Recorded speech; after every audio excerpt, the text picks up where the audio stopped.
Today, U.S. lawmakers throw out a plan to tax Bitcoin mining as part of debt ceiling talks. Russia rethinks its plans for a state-run crypto exchange. And Jardine of Chainalysis explains how crypto is helping fuel the global fentanyl crisis.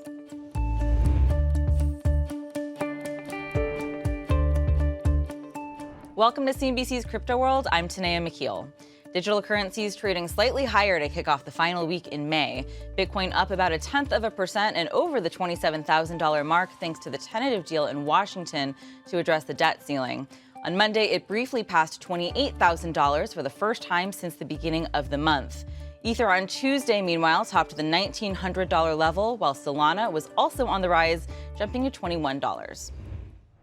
Okay, let's catch you up on the latest headlines. First, a little more about the deal to raise the debt ceiling and what it could mean for Bitcoin mining.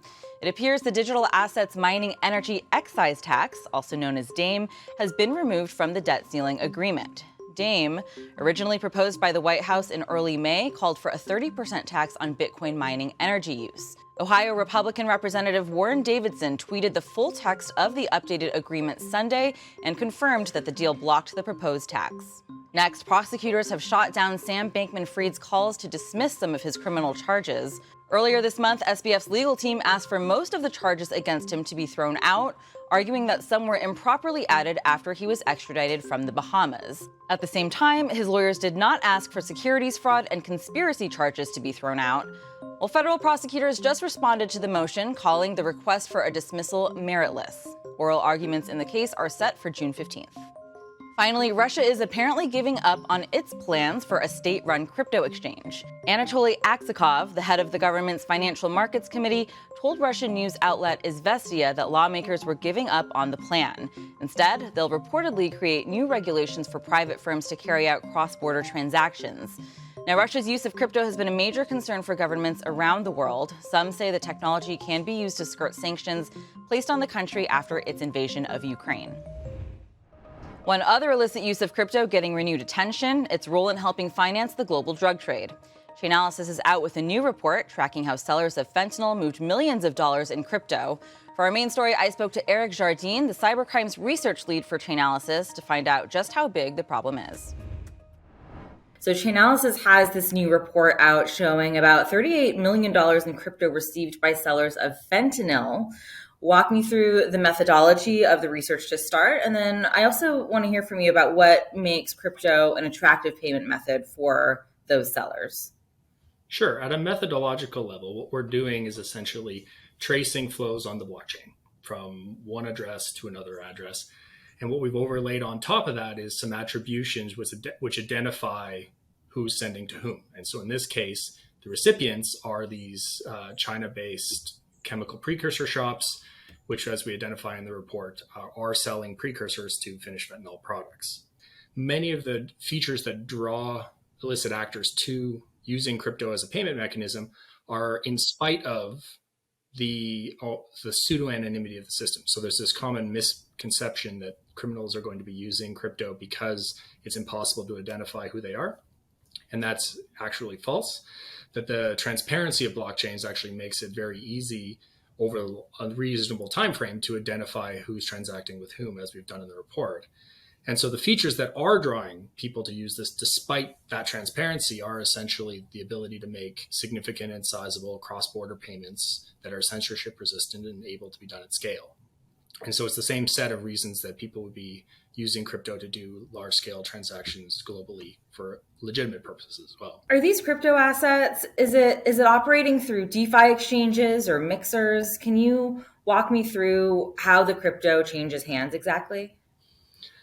Well, at a fundamental level, if you're thinking about sort of a peer-to-peer exchange, so something like a more or less direct flow from one wallet address to another, there it's done on sort of the primary layer of the blockchain. So say one Bitcoin address is transacting value with another. When you're dealing with something like mixers or engaging with DeFi platforms and DEXs, stuff of that nature, you're sort of dealing with services that sort of stand in between an origin point and an end point.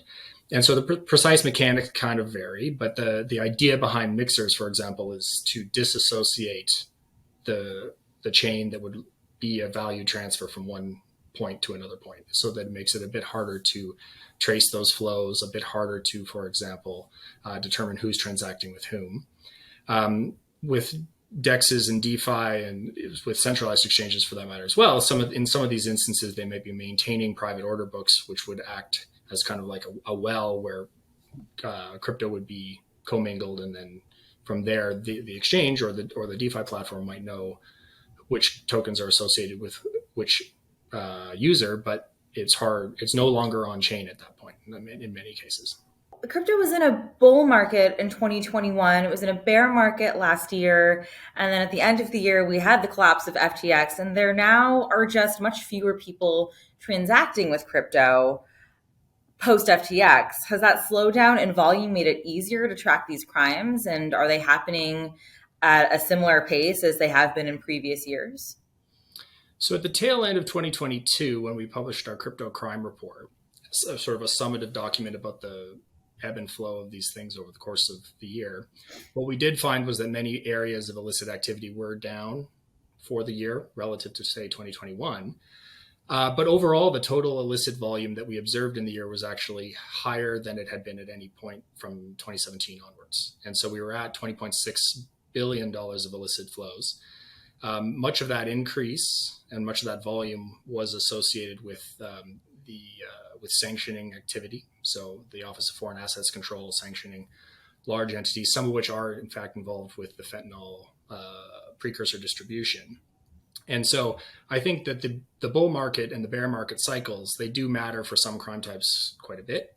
But generally speaking, I think we have observed illicit flows in total increasing still year over year. The fight against drug tracking is an active one from the DEA, but how effective have sanctions against things like Tornado Cash or individuals been in slowing the flow of crypto for these illicit transactions? So we looked at that particular question in the crypto crime report in some detail. And what we found was the answer somewhat depends, but generally sanctions are a pretty effective tool of intervention in this space. It creates a lot of friction and disrupts the activity of counterparties. So in the case of, say, something like Tornado Cash or an exchange like Garantex, when these entities are sanctioned, the illicit services that relied upon these services for mixing or for off-ramping crypto into fiat, they tended to have their on-chain activity disrupted as well. And so these are pretty effective tools of intervention, sanctions, closures, things like that. The fact that you were able to track this through blockchain research is, like you sort of said earlier in this interview, a testament to the transparency of the technology. How is law enforcement responding or acting on this data, and how can the data help? Sure. I mean, I can't comment too specifically on what individual law enforcement agencies are doing with these sorts of data, but at a general level, the transparency, as you said, gives a lot more information for interventions. So you're able in real time to see flows is one key advantage. And so, for example, in the context of our work on these fentanyl precursor shops, though that real time information can let you build out predictive algorithms to determine when you might be seeing surges in border interdictions at the US-Mexico border, for example. You also have the permanence of the blockchain, which I think is a huge advantage for law enforcement. So even if you're not able to leverage the real-time elements to do an intervention, you are able to act historically because the record will never change. Okay, that's all for Crypto World today, but we'll be back again tomorrow, so we'll see you then.